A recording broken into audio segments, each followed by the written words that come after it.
Les équipes africaines ne rigolent plus. Les équipes africaines n'ont plus peur. Hier soir, l'Algérie a battu les Pays-Bas. Aujourd'hui, la Côte d'Ivoire bat l'équipe de France. Franchement, on a vu dans l'impact, physiquement, même sur le terrain, ils avaient pas peur. Ils avaient pas peur. Et c'est qu'un match de préparation. Ce soir, ils repartent avec la victoire. Alors certes, Didier Deschamps, il a fait tourner. Il y a Olysée et d'autres qui sont sortis à la mi-temps. Il y a Manu Koné, il y a Kanté, il y a tout ça qui est rentré. Mais les gars, tout ça n'empêche pas que la Côte d'Ivoire a été super bon aujourd'hui. Le frère de Désiré Doué qui vient marquer sous les yeux de son petit frère et qui vient célébrer devant la caméra. Non les gars, franchement, les équipes africaines n'ont plus peur des équipes européennes. Il faut qu'on se le dise. Ça fait déjà plusieurs années que les équipes africaines, on vous a dit, on vous a prévenu, ça monte en puissance. On l'a vu avec le Maroc en 2022, on le voit pendant les compétitions, on le voit à la CAN, comment c'est très compliqué. Et moi je vous le dis, à la Coupe du Monde, vous risquez d'être choqués de certaines équipes africaines. Il y a le Sénégal, il y a l'Algérie hier qui a battu les Pays-Bas, il y a le Maroc qui est en Coupe du Monde. Les gars, ne jamais sous-estimer une équipe comme la Côte d'Ivoire. Oubliez pas qu'ils ont gagné l'avant-dernière CAN. Bref, sinon trop content pour Ryan Cherki, il est buteur, pour moi c'est l'homme du match. J'ai bien aimé aussi la rentrée d'N'Golo Kanté.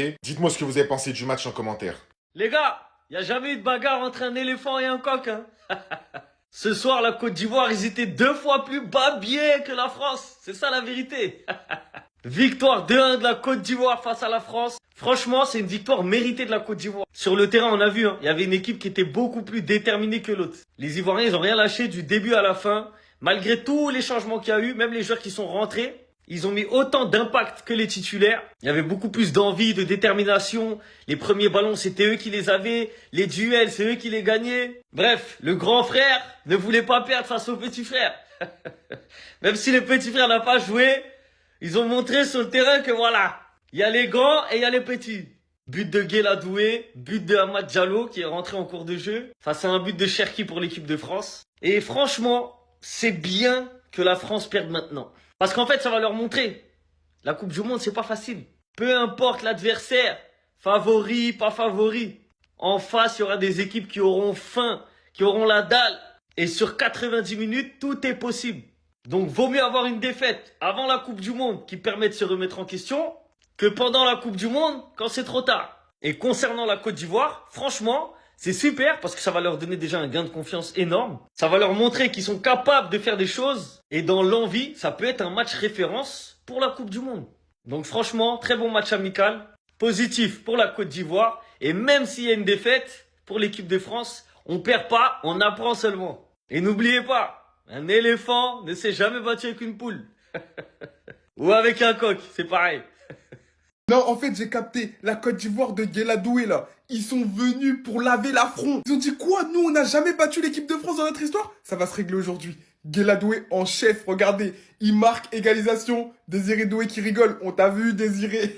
C'était un match plein d'enseignements à commencer par Ryan Cherki. En fait, les gars, il va pas jouer titulaire au mondial. On est sûr de ça? Parce qu'aujourd'hui, sans lui, il n'y a pas de magie en équipe de France. Hein. Sur le but, c'est lui qui tire. Yaya Fofana qui va la chercher. D'ailleurs, Yaya Fofana, très bon match. Ensuite, il fait un râteau entre 2 joueurs, frappe angle ouvert, but. Il a fait le show. En fait, tout simplement. On a eu une équipe de France à 2 visages. La première mi-temps, ça a été assez intéressant, notamment grâce à Upamecano. Dès qu'il est sorti, c'était la panique défensive. Les trous qu'il y avait en défense, non mais il faut en parler.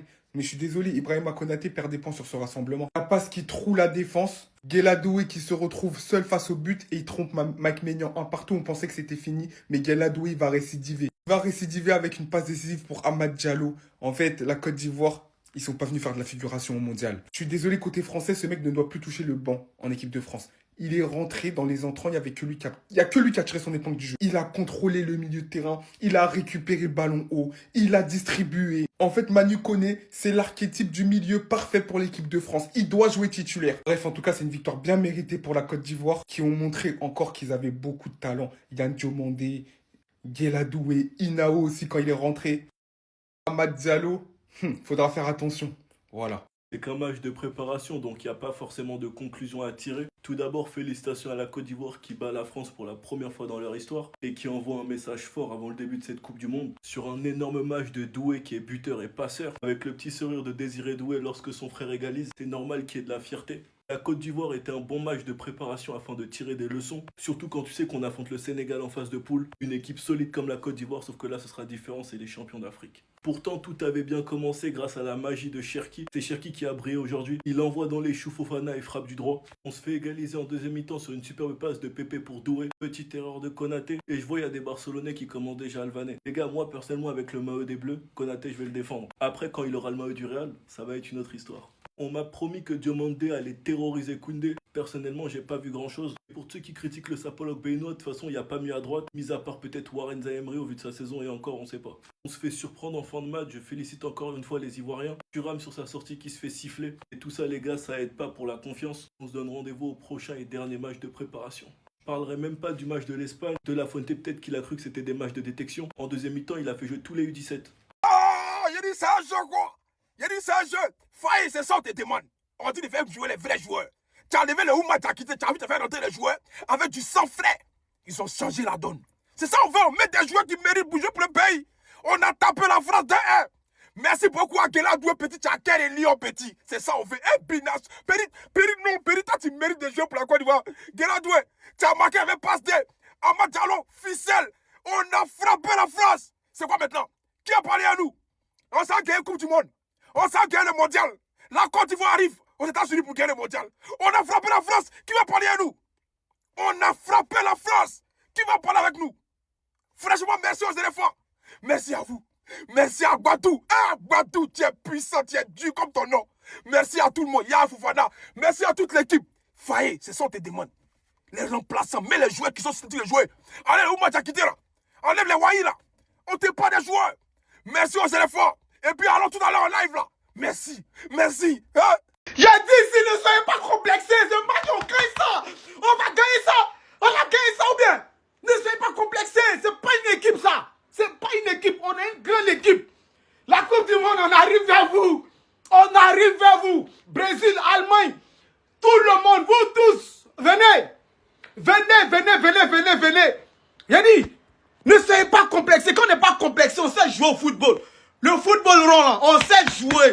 On sait jouer. Ah! Hey! Vous avez eu la chance. On a conservé. On doit marquer beaucoup en Coupe du Monde. Donc on a marqué un peu. Vous avez eu la chance. On n'a pas mis trop notre offensive. On a joué un peu défensif pour gérer un peu les trucs. Mais ça c'est un avis à tout. C'est un avertissement pour toutes les équipes qui doivent nous croiser. C'est la Côte d'Ivoire. C'est la Côte d'Ivoire. Vous allez lire. Vous allez lire. Oh, Français qui? C'est que la même Florentien, le fait de Côte d'Ivoire 3 fois champion d'Afrique. Hey, on n'a pas fatigué. Allez chercher Génération des Zidane. On peut rester sur le terrain. Allez appeler les Génération des Zidane. Ils vont venir à attends. Allemagne, ça a bien fait vous. Je vous ai dit, mondial ça là. Soit on prend ou on prend comme France. France à qui? Les Mbappé, les autres, ils ont vite, ils ont fui. On est la meilleure équipe au monde. On vous a montré que France n'est rien. J'ai dit, on peut rester sur le terrain. Allez chercher cette génération des Zidane. Guéla Doué, super. Yaya Fofana, merveilleux. Agbadou, patron. Je suis fier de vous les gars, il n'y a plus de voix. Je ne peux plus respirer. France n'est rien. Allemagne, on vient vers vous. Allemagne, on arrive. Comme France. Mbappé, connerie, bêtise. C'est nous. Il y a du mondial. On prend ou on prend. C'est nous, on prend la Coupe du Monde. Coupe du Monde, c'est nous, on prend. On a. Prochain Zaki. Ryan Cherki est un joueur différent. Les gars, quand on parle de joueur frisson, c'est ça. Il invente des gestes même quand il n'y a pas de solution. Si vous n'avez pas vu son but ce soir, eh ben allez voir. Parce que le banger qu'il a mis, on se demande comment un mec avec une telle pose, il est aussi fort. Franchement, on peut se poser la question. Deschamps, regarde-nous dans les yeux et ose nous dire que tu vas pas le mettre titulaire. Juste essaye de pas le mettre titulaire. Non, parce que je suis désolé, hein, mais quand je le vois en équipe de France, à chaque fois, pour moi, il confirme. Donc Cherki, il doit être titulaire. On a besoin d'un milieu à 3 avec un créatif. On ne peut pas mettre Tchouaméni, Rabiot, Manu Koné. Il faut un créatif. Et ce créatif-là, ça doit être Ryan Cherki. Donc à la place de Thuram, on met Dembouz. On fait une attaque, Olysée, Dembélé, Kylian Mbappé. Derrière, on a du Cherki, on a du Tchouaméni, on a du Manu Koné ou du Adrien Rabiot. Pour moi, en tout cas, c'est ça. Deschamps, on le veut titulaire à la Coupe du Monde. C'est pas négociable. Et donnez-lui le numéro 10, donnez-lui le numéro 10 qu'on floque tous Cherki cet été. Ce soir, on a tous allumé la télé, ce soir, on est tous témoins. Ce joueur est différent des autres. Ce joueur apporte ce que personne apporte sur le terrain. Ce joueur peut faire une passe à tout moment, peut marquer un but à tout moment. Ce joueur est tout simplement trop fort. Mais les gars, mais ouvrez les yeux un petit peu. Est-ce qu'on en parle de son but ce soir? Il met une frappe juste avant, il se replace directement. Tu sais même pas, il va tirer de quel pied, le pied droit, le pied gauche, tu sais pas. Frappe du pied droit, ça finit au fond comme d'habitude. Et je vais même pas parler de l'action où celle-là, c'est la spéciale Ryan Cherki. Il lève le ballon, il se croit au City. Il se croit au quartier avec ses potes et ça marche. Il vient mettre le ballon en l'air pour Konaté qui vient mettre une tête. Le vrai numéro 10 de cette équipe, c'est Ryan Cherki et personne d'autre. Et avec ce match-là, il vient de montrer à tout le monde qu'il peut être titulaire en équipe de France. Après, je vous dis la vérité, moi, je pense pas qu'il sera titulaire à la Coupe du Monde. Mais je me dis, si Deschamps, il a testé directement titulaire Ryan Cherki, justement, c'est pour voir. Qu'est-ce qu'il pourrait donner en tant que titulaire directement? Et là, ce soir, on a vu. C'est vrai que la deuxième mi-temps, elle était moins correcte que la première, mais ça, c'est valable pour tous les joueurs. Il n'y a personne qui a été incroyable ce soir. Et le meilleur sur le terrain, ça a été Ryan Cherki encore une fois. À chaque fois qu'il enfile ce maillot, il fait que des masterclass. C'est complètement fou, hein. Ovationné par tout le stade, Cherki sort en lâchant un petit clin d'œil à Didier Deschamps. Après nous avoir lâché une telle performance pour les préparatifs avant la Coupe du Monde, où il était l'un des meilleurs sur le terrain, si ce n'est le meilleur. Venant d'ailleurs inscrire le seul but de l'équipe de France, où celui-ci fait une énorme différence aux abords de la surface adverse, qui va lui permettre de pénétrer à l'intérieur et prendre cette initiative. Nul doute aujourd'hui pour ceux qui ont suivi les entraînements de près, que c'est bel et bien une confirmation à ce dont on a assisté, qu'il est actuellement l'un des meilleurs offensifs français, si ce n'est le meilleur. Malgré le peu d'expérience qu'il a, il sait s'imposer et diriger cette équipe. Mais ce qui est sûr pourtant, c'est que je sais pertinemment que malgré tout ça, il n'aura pas sa place de titulaire. C'est du tout cracher des champs et on ne pourra rien y faire.